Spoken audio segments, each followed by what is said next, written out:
Okay,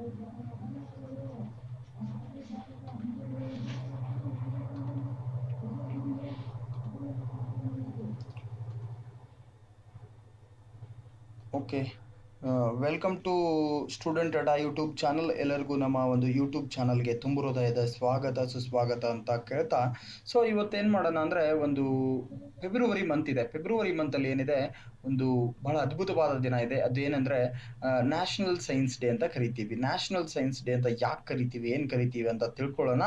ಅದನ್ನು ಈ ಒಂದು ಭಾಷಣದ ಮುಖಾಂತರವಾಗಿ ತಿಳಿಯೋಣ. ಈಗ ಶಾಲಾ ಕಾಲೇಜುಗಳಲ್ಲಿ ಒಂದು ಒಳ್ಳೆಯ ಭಾಷಣವನ್ನು ಯಾವ ರೀತಿ ಮಾಡಬೇಕು ಅನ್ನೋದನ್ನು ಈ ಒಂದು ವಿಡಿಯೋದಲ್ಲಿ ನೋಡ್ತಾ ಹೋಗೋಣ. ಸೊ ನ್ಯಾಷನಲ್ ಸೈನ್ಸ್ ಡೇ ಬಗ್ಗೆ ಈ ಒಂದು ವಿಡಿಯೋದಲ್ಲಿ ನೋಡೋಣ. ಸೊ ಯಾವ ರೀತಿ ಭಾಷಣವನ್ನು ಪ್ರಾರಂಭ ಮಾಡಬೇಕು ಏನು ಅನ್ನೋದನ್ನು ಇಲ್ಲಿ ನೋಡ್ತಾ ಹೋಗೋಣ. ಓಕೆ, ಸ್ಟಾರ್ಟ್ ಮಾಡೋಣ. Okay, done. Okay okay done done done start. ನೋಡಿ, ಮೊದಲಿಗೆ ಯಾವ ರೀತಿ ಸ್ಟಾರ್ಟ್ ಮಾಡಬೇಕಂದ್ರೆ, ಓಕೆ, ರಾಷ್ಟ್ರೀಯ ವಿಜ್ಞಾನದ ನೋಡಿ ಇಲ್ಲಿ ರಾಷ್ಟ್ರೀಯ ವಿಜ್ಞಾನ ದಿನದ ಕುರಿತಾದಂಥ ಒಂದು ಇದು ಭಾಷಣ ಆಗಿರ್ತದೆ. ಸೊ ಯಾವ ರೀತಿ ಪ್ರಾರಂಭ ಮಾಡಬೇಕು ಅನ್ನೋದನ್ನು ನೋಡಿ ಇಲ್ಲಿದೆ. ಸ್ಟಾರ್ಟ್ ಮಾಡೋಣ. ವೇದಿಕೆಯ ಮೇಲೆ ಆಸೀನರಾಗಿರುವಂಥ ನಮ್ಮ ಶಾಲೆಯ ಮುಖ್ಯ ಗುರುಗಳೇ ಮತ್ತು ನನ್ನ ನೆಚ್ಚಿನ ಎಲ್ಲ ಗುರುವೃಂದವೇ, ನನ್ನೆಲ್ಲ ಸಹಪಾಠಿ ಬಂಧುಗಳೇ, ನಿಮಗೆಲ್ಲರಿಗೂ ವಿಜ್ಞಾನ ದಿನದ ಹಾರ್ದಿಕ ಶುಭಾಶಯಗಳನ್ನು ಕೋರುತ್ತಾ, ಇವತ್ತು ಭಾರತದ ರಾಷ್ಟ್ರೀಯ ವಿಜ್ಞಾನದ ಕುರಿತು ಒಂದೆರಡು ಮಾತುಗಳನ್ನು ನಾನು ಹೇಳಲು ಇಚ್ಛಿಸುತ್ತಿದ್ದೇನೆ. ನಮ್ಮ ದೇಶದಲ್ಲಿ ಪ್ರತಿ ವರ್ಷ ಫೆಬ್ರವರಿ 28ರಂದು ವಿಜ್ಞಾನ ದಿನವನ್ನಾಗಿ ಆಚರಿಸಲಾಗುತ್ತದೆ. ವಿಜ್ಞಾನ ದಿನಾಚರಣೆಯ ಮುಖ್ಯ ಉದ್ದೇಶ ವಿದ್ಯಾರ್ಥಿಗಳಲ್ಲಿ ವಿಜ್ಞಾನದ ಬಗ್ಗೆ ಅರಿವು ಮತ್ತು ಆಸಕ್ತಿ ಮೂಡಿಸುವುದಾಗಿದೆ. ಅದಕ್ಕಾಗಿಯೇ ಇದನ್ನ ವಿಶ್ವ ವಿಜ್ಞಾನ ದಿನ ಅಂತ ಕರೆಯಲಾಗತ್ತೆ. ಮತ್ತು ವಿಶ್ವ ವಿಜ್ಞಾನ ದಿನವು ಶಾಂತಿ ಮತ್ತು ಅಭಿವೃದ್ಧಿಯನ್ನ ಪ್ರತಿನಿಧಿಸುತ್ತದೆ ಅಂತೂ ಹೇಳಬಹುದು. ವಿದ್ಯಾರ್ಥಿಗಳು, ಶಿಕ್ಷಕರು, ವಿವಿಧ ಸಂಸ್ಥೆಗಳು, ಶಾಲಾ ಕಾಲೇಜುಗಳು ಮತ್ತು ವಿಜ್ಞಾನಿಗಳು ಪ್ರತಿ ವರ್ಷ ವಿಜ್ಞಾನ ದಿನವನ್ನ ಆಚರಿಸುತ್ತಾರೆ. ಡಾಕ್ಟರ್ ಚಂದ್ರಶೇಖರ್ ವೆಂಕಟರಮಣ್ ರವರ ಗೌರವಿಸುವ ಬದಲು ಈ ದಿನವನ್ನು ಆಚರಿಸಲು ಇನ್ನೊಂದು ಕಾರಣವಿದೆ. ವಿಜ್ಞಾನದ ಬಗ್ಗೆ ಜನರಲ್ಲಿ ಜಾಗೃತಿ ಮೂಡಿಸಲು ಮತ್ತು ಮುಂಬರುವ ಪೀಳಿಗೆಗಳಿಗೆ ವಿಜ್ಞಾನದ ಮಹತ್ವವನ್ನು ವಿವರಿಸಲು ಈ ದಿನದಂದು ವಿದ್ಯಾರ್ಥಿಗಳು ಶಾಲಾ ಕಾಲೇಜುಗಳಲ್ಲಿ ವಿವಿಧ ವಿಜ್ಞಾನ ಯೋಜನೆಗಳನ್ನು ತಯಾರಿಸಿ ಪ್ರದರ್ಶಿಸುತ್ತಾರೆ.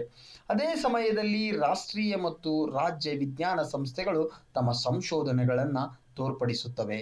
ಈ ದಿನದಂದು ಸಾರ್ವಜನಿಕ ಭಾಷಣಗಳು, ಟಿವಿ, ರೇಡಿಯೋ, ವಿಜ್ಞಾನ ಆಧಾರಿತ ಚಿತ್ರಗಳು ಮುಂತಾದ ಮಾಧ್ಯಮಗಳ ಮೂಲಕ ವಿಜ್ಞಾನದ ಮಹತ್ವವನ್ನು ವಿವರಿಸಲಾಗುತ್ತದೆ. ನಮ್ಮ ದೇಶದಲ್ಲಿ ಪ್ರತಿ ವರ್ಷ ಫೆಬ್ರವರಿ 28ರಂದು ವಿಜ್ಞಾನ ದಿನವನ್ನು ಆಚರಿಸಲಾಗುತ್ತೆ. ಫೆಬ್ರವರಿ 28, 1928ರಂದು ಭಾರತದ ಭೌತಶಾಸ್ತ್ರದ ವಿಜ್ಞಾನಿ ಸರ್ ಚಂದ್ರಶೇಖರ್ ವೆಂಕಟರಾಮನ್ ಅವರ ಕಲ್ಕತ್ತಾದ ರಾಮನ್ ಪರಿಣಾಮದ ವೈಜ್ಞಾನಿಕ ಆವಿಷ್ಕಾರವನ್ನು ಮಾಡಿದರು. 1986ರಲ್ಲಿ national council for and technology communication February 28ರಂದು ಅದನ್ನು ರಾಷ್ಟ್ರೀಯ ವಿಜ್ಞಾನ ದಿನ ಅಂತ ಭಾರತ ಸರ್ಕಾರ ಘೋಷಿಸಿದೆ. ಈ ಕಾರ್ಯಕ್ರಮವನ್ನು ಈಗ ದೇಶದಾದ್ಯಂತ ಶಾಲಾ ಕಾಲೇಜುಗಳಲ್ಲಿ, ವಿಶ್ವವಿದ್ಯಾಲಯಗಳಲ್ಲಿ ಮತ್ತು ಇತರೆ ಶಿಕ್ಷಣ, ವೈಜ್ಞಾನಿಕ, ತಾಂತ್ರಿಕ, ವಿಜ್ಞಾನ ಮತ್ತು ಸಂಶೋಧನೆ ಸಂಸ್ಥೆಗಳಲ್ಲಿ ಬಹಳ ವಿಜೃಂಭಣೆಯಿಂದ ಆಚರಿಸಲಾಗುತ್ತೆ. ಮೊದಲು NSD ಸಂದರ್ಭದಲ್ಲಿ NCTSC ವಿಜ್ಞಾನ ಮತ್ತು ಸಂವಹನ ಕ್ಷೇತ್ರದಲ್ಲಿ ಅತ್ಯುತ್ತಮ ಪ್ರಯತ್ನಗಳನ್ನು ಗುರುತಿಸೋದಕ್ಕೆ ರಾಷ್ಟ್ರೀಯ ವಿಜ್ಞಾನ ಜನಪ್ರಿಯತೆ ಪ್ರಶಸ್ತಿಗಳನ್ನು ಸಂಸ್ಥೆಯನ್ನು ಘೋಷಿಸಿತು. ವಿಜ್ಞಾನ ಕ್ಷೇತ್ರದಲ್ಲಿ ಈ ಆವಿಷ್ಕಾರ ಮಾಡಿದ ಮೊದಲ ಭಾರತೀಯ ಡಾಕ್ಟರ್ ಚಂದ್ರಶೇಖರ್ ರಾಮನ್ ಅವರು ತಮಿಳು ಬ್ರಾಹ್ಮಣದ ಕುಟುಂಬದಲ್ಲಿ ಜನಿಸಿದಂಥ ವ್ಯಕ್ತಿ. 1960ರಿಂದ 1933ರವರೆಗೆ doctor CV Raman Indian association of cultivation of ಸೈನ್ಸ್ನಲ್ಲಿ ಕೆಲಸ ಮಾಡ್ತಾ ಇದ್ರು. ಈ ಸಮಯದಲ್ಲಿ ಅವರು ಅನೇಕ ಹೊಸ ಆವಿಷ್ಕಾರಗಳನ್ನು ಮಾಡಿದರು. ಅದರಲ್ಲಿ ರಾಮನ್ ಎಫೆಕ್ಟ್ ಅನ್ನೋದು ಬಹಳ ವಿಶೇಷವಾದದ್ದು. ಅವರ ಕೆಲಸಕ್ಕಾಗಿ ಅವರಿಗೆ ಅನೇಕ ಬಹುಮಾನಗಳನ್ನು ನೀಡಲಾಗಿದೆ. 1930ರಲ್ಲಿ ಡಾಕ್ಟರ್ CV ರಾಮನ್ ಅವರಿಗೆ ಪ್ರತಿಷ್ಠಿತ ನೊಬೆಲ್ ಪ್ರಶಸ್ತಿಯನ್ನು ನೀಡಲಾಗಿದೆ. ಅವರ ಕೆಲಸದ ಗೌರವಾರ್ಥವಾಗಿ ಭಾರತದಲ್ಲಿ ಪ್ರತಿ ವರ್ಷ ಫೆಬ್ರವರಿ 28ರಂದು ರಾಷ್ಟ್ರೀಯ ವಿಜ್ಞಾನ ದಿನ ಅಂತ ಆಚರಿಸಲಾಗುತ್ತೆ. ಈ ದಿನದಂದು ಹೆಚ್ಚು ವಿದ್ಯಾರ್ಥಿಗಳು ವಿಜ್ಞಾನದಲ್ಲಿ ತಮ್ಮ ವೃತ್ತಿಯನ್ನು ಮುಂದುವರಿಸೋದಕ್ಕೆ ಪ್ರೇರೇಪಿಸುವಂತಹ ಯೋಜನೆ ಆಗಿರುತ್ತೆ.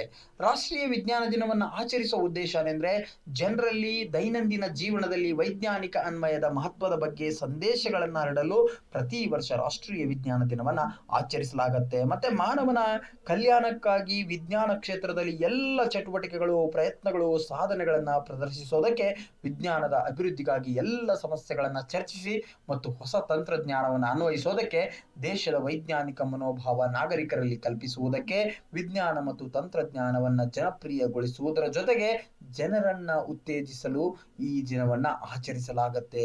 ನಾವು ಯಾವಾಗಲೂ ವಿಜ್ಞಾನವನ್ನ ಸದುಪಯೋಗ ಪಡಿಸಿಕೊಳ್ತೇವೆ ಮತ್ತು ನಮ್ಮ ದೇಶದ ಪ್ರಗತಿಗೆ ಎಲ್ಲರೂ ಕೊಡುಗೆ ನೀಡುತ್ತೇವೆ ಎಂದು ನಾವು ಸಂಕಲ್ಪ ಮಾಡಬೇಕಾಗತ್ತೆ. ಈ ರೀತಿಯಾಗಿ ರಾಷ್ಟ್ರೀಯ ವಿಜ್ಞಾನ ದಿನವನ್ನ ದೇಶದಾದ್ಯಂತ ಆಚರಿಸಲಾಗತ್ತೆ. ಇಲ್ಲಿಯವರೆಗೆ ನನಗೆ ಮಾತನಾಡೋದಕ್ಕೆ ಅವಕಾಶ ಕೊಟ್ಟ ತಮ್ಮೆಲ್ಲರಿಗೂ ಕೂಡ ಧನ್ಯವಾದಗಳನ್ನ ಹೇಳ್ತೇನೆ. ನನ್ನ ಚಿಕ್ಕ ಭಾಷಣಕ್ಕೆ ಸಣ್ಣದಾದ ಚುಕ್ಕಿಯನ್ನ ಇಡುತ್ತಾ ಈ ಭಾಷಣವನ್ನ ಇಲ್ಲಿಗೆ ಮುಗಿಸ್ತೇನೆ. ಎಲ್ಲರಿಗೂ ಧನ್ಯವಾದಗಳು. ಜೈ ಭಾರತ್ ಮಾತಾ ಕಿ, ಜೈ ಕರ್ನಾಟಕ ಮಾತಾ ಕಿ.